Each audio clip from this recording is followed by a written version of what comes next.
శ్రీ గురుభ్యో నమః. శ్రీమాత్రే నమః. మా భక్తి టీవీని ప్రోత్సహిస్తున్నటువంటి మా ప్రేక్షకులందరికీ ధన్యవాదాలు తెలియజేస్తూ, మనము ప్రతిరోజు ఒక్కొక్క నరక విశేషం గురించి చెప్పుకుంటున్నాం. ఈ నరక విశేషాలు చాలా బాధ కలిగించేవి. శ్రీ మహావిష్ణువు గరుడునికి చెప్తున్నారు ఇవన్నీ. గరుత్మంతుడు అడిగాడు, స్వామి, భూలోకంలో భూమి మీద జన్మించినటువంటి మానవులందరూ లేదా పశుపక్షాదులు, మనుషులు, జీవచరాలు ఏవైనా కానీ మరణించిన తదుపరి వాళ్ళు ఎటువంటి నరకాన్ని అనుభవిస్తారు? భూమి మీద వాళ్ళు సంచరిస్తూ ఉన్నప్పుడు ఏ రకమైనటువంటి పాపాలు చేసుకుంటే ఏ రకమైన నరకాలకు వెళ్తారు అని చెప్పి అడగడంతో శ్రీ మహావిష్ణువు చెప్పినటువంటి నరకాలు, ఆ నరకంలో పడేటటువంటి బాధలు, యమదూతలు పెట్టేటటువంటి బాధలు, ఇవన్నీ తెలుసుకొని చాలా పరితాపం చెందుతాడు. శ్రీ మహావిష్ణువు కూడా చెప్తారు పరిహారం. ఏమి పరిహారం? మనిషి జీవించి ఉన్నప్పుడే మంచి చెయ్యాలి, 10 మందికి మంచి చేయాలి, మంచి మనసుతో ఆలోచించాలి, మంచి ప్రవర్తన కలిగి ఉండాలి, పెద్దల యందు వినయ విధేయతలు కలిగి ఉండాలి, తల్లిదండ్రుల్ని గౌరవించాలి, ఇవన్నీ కూడా తెలియచెప్తారు. అలాగే జీవించి ఉన్నప్పుడు చదవకూడదు, ఎవరైనా మరణించినప్పుడు మాత్రమే గరుడ పురాణం చదవాలి అనేటటువంటి భ్రమని ముందర వదిలేయాలి. మనిషి మరణించిన తర్వాత ఏమి జరుగుతుంది, ఎటువంటి నరకానికి వెళ్తాడు అనేది, మరణించిన తర్వాత ఇంక ఏమి చేయగలడు మనిషి? మనిషి ఏదో ఒక మనిషి చనిపోయాడు, ఆ మనిషి తాలూకు దుఃఖాన్ని అనుభవిస్తున్నాము, ఆ దుఃఖం నుంచి మనము గట్టెక్కించుకోవడానికి గరుడ పురాణం చదవాలి అనేది కాదు గరుడ పురాణం యొక్క విశేషం.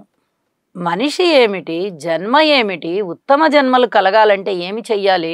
అసలు మనిషిగా పుట్టినప్పుడు ఈ పుట్టిన దగ్గర నుంచి చనిపోయేంత వరకే ఈ బంధం ఉంటుంది. ఈ బంధాలు ఏమిటి అసలు? మరణించిన తర్వాత ఎవరికెవరు? మరణించినటువంటి మానవుని యొక్క ప్రయాణం అంటే ఆ జీవి ప్రయాణం ఏ విధంగా ఉంటుంది?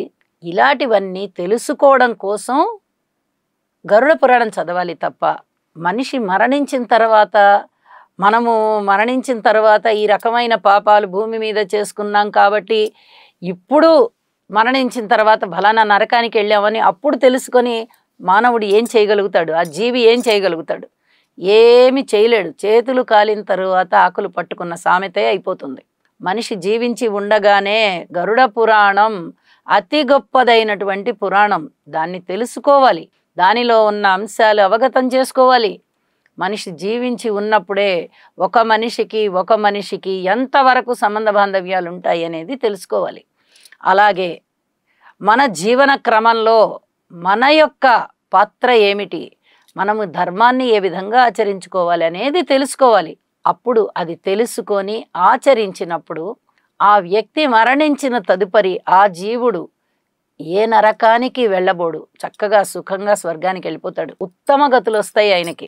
ఆ జీవికి, అది స్త్రీ అవనివ్వండి, పురుషుడు అవనివ్వండి, ఎవరైనా కానివ్వండి, శిశువు అవనివ్వండి, వృద్ధుడు అవనివ్వండి, ప్రౌఢ అవనివ్వండి, యవనస్తుడు అవనివ్వండి, ఎవరైనా సరే, అంటే ఏ స్టేజిలో ఏ స్థితిలో మనిషి మరణించినా వారు భూమి మీద చేసుకున్నటువంటి పనులు ఏవైతే ఉన్నాయో దాని తాలూకు పాపపుణ్యాలు అనుభవించడానికి ఆ జీవికి ఒక యాతనా శరీరం ఉంటుంది. ఆ యాతనా శరీరముతో మనిషి కష్టసుఖాలని అనుభవిస్తాడు. అదే స్వర్గం అన్నా, అదే నరకం అన్నా.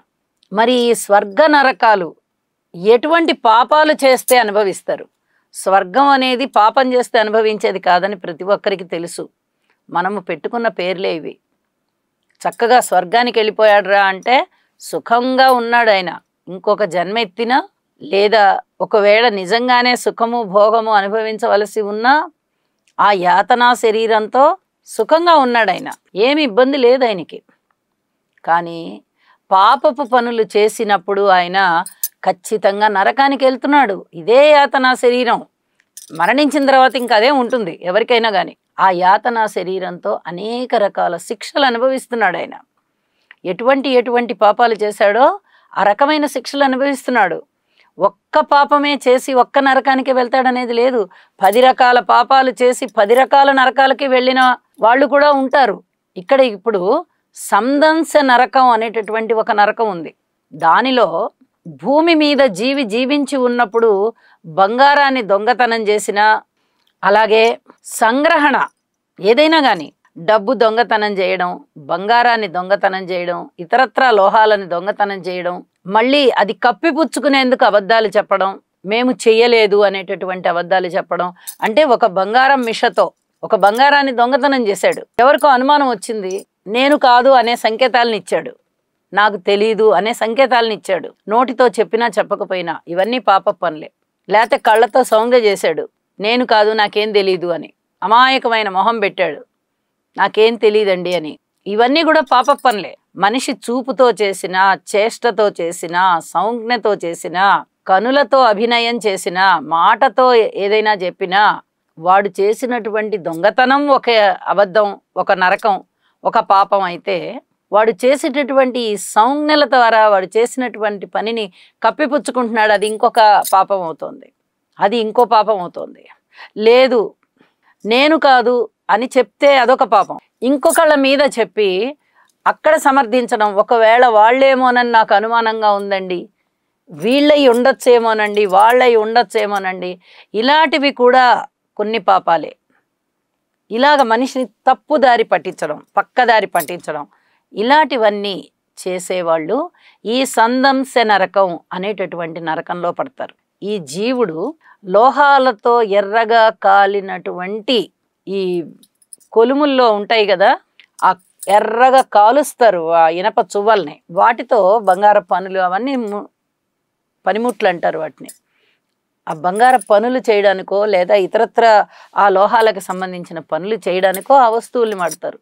అలాంటి వస్తువులే ఎర్రగా కాల్చి ఉంటాయి, వాటితో అంటించి బాధ పెడతారు ఈ నరకంలో. బంగారం దొంగిలించి ఆ మిషతో అబద్ధాలు చెప్పి వాటిని కప్పిపుచ్చుకొని అబద్ధపు సాక్ష్యాలు చెప్పి వాటిని పక్కదారి పట్టించి తన మీద నేరం లేకుండా, తన మీద అనుమానం రాకుండా జీవుడు అప్పుడు తప్పించుకోవచ్చేమో కానీ మరణించిన తరువాత భగవంతుని దృష్టిలో అతను చేసినటువంటి పాపము నుంచి తప్పించుకోలేడు.